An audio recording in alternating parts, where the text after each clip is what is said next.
ఎప్పుడు ఏది చేద్దామన్న సంతోషం లేకుండా అలసత్వంతో దేని వలన ఏ ప్రయోజనము ఉండదో, దేని వలన ఏ ఒక్క అడుగు తాను పైకెక్కలేడో అటువంటివన్నీ చేస్తూ కాలాన్ని గడిపేవాడిని జనం అని పిలుస్తారు. చూడండి, కొంతమంది ఏం తోచట్లేదు ఒక కప్పు కాఫీ పట్టరా. ఏమీ తోచకపోతే కాఫీ ఎందుకు? తోచంది మనసుకి, కడుపుకి ఎందుకు అంటే ఒక అయోమయావస్థ.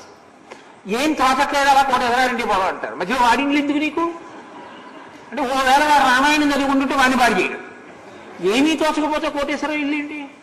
ఏం తోచట్లేదు అలా మెయిన్ రోడ్లో పోదాండి అంటారు. ఎందుకు లేని ట్రాఫిక్ సృష్టించడం నువ్వు అంటే ఏది పనికి రాదో అవి చేస్తుంటాడు. ఏమీ తోచట్లేదంటాడు. తోచకపోవడం ఏంటి? ప్రపంచంలో ఉన్న వ్యాఖ్యానాల్లో 10 చదవడానికి జీవితం సరిపోలేదని ఏడ్చారు మహానుభావులందరూ. ఒక్క శ్లోకానికి వ్యాఖ్యానం నాకు పూర్తిగా అర్థం అవ్వట్లేదు, ఎంత చదివినా కొత్తది వస్తూనే ఉందని పొంగిపోతున్నారు. అంత పొంగిపోతుంటే నీకేమీ తోచట్లేదా? తోచకపోవడం ఏమిటి? వాడి ఇంటికి వెళ్ళడం ఏమిటి? ఎందుకు వచ్చింది అసలు అలాగా? ఎందుకు వెళ్ళాలి నువ్వు ఇంకొకళ్ళ ఇంటికి? నీ ఇంట్లో నువ్వు కూర్చుని నువ్వు పుస్తకం చదువుకోలేవా? ధ్యానం చేసుకోలేవా? విష్ణు సహస్రం చదువుకోలేవా? లక్ష్మీ అష్టోత్తరం చదువుకోలేవా? ఎప్పుడు చూసినా ఇలా ఇలా మారుస్తుండనో చూడను. ఏమిటి అభ్యున్నతి నీకు? ఏమీ ఉండదు. దీనికి జడమని పేరు. అంటే కదలటం లేదా? కదులుతున్నాడు. ఉయ్యాల ఎక్కి కాశీ వెళ్తానన్నాడు అనుకోండి.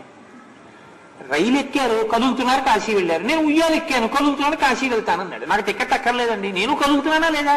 మీరు కదిలితే కాశీ వెళ్ళారు, నేను కదులుతున్నాను, ఉయ్యాల ఎక్కి కాశీ వెళ్తానన్నాడు. ఆయన కాశీ వెళ్ళడానికి 2 రోజులు ప్రయాణం చేస్తే వీడు ఉయ్యాలు దిక్కుండా 2 రోజులు ఉయ్యాలు ఊగాడు.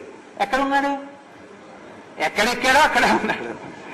కాశీ వెళ్ళిన ఆయన ఎక్కినవాడు ఎక్కడ ఉన్నాడు? 2 రోజుల తర్వాత కాశీలో ఉన్నాడు. కదలడం ప్రధానం కాదు, నువ్వు ఎలా కదులుతున్నావు అన్నది ప్రధానం. ఎలా కదులుతున్నావో తెలిసి కదలడం చైతన్యం, ఏదో ఒకలా కదలడం జనం.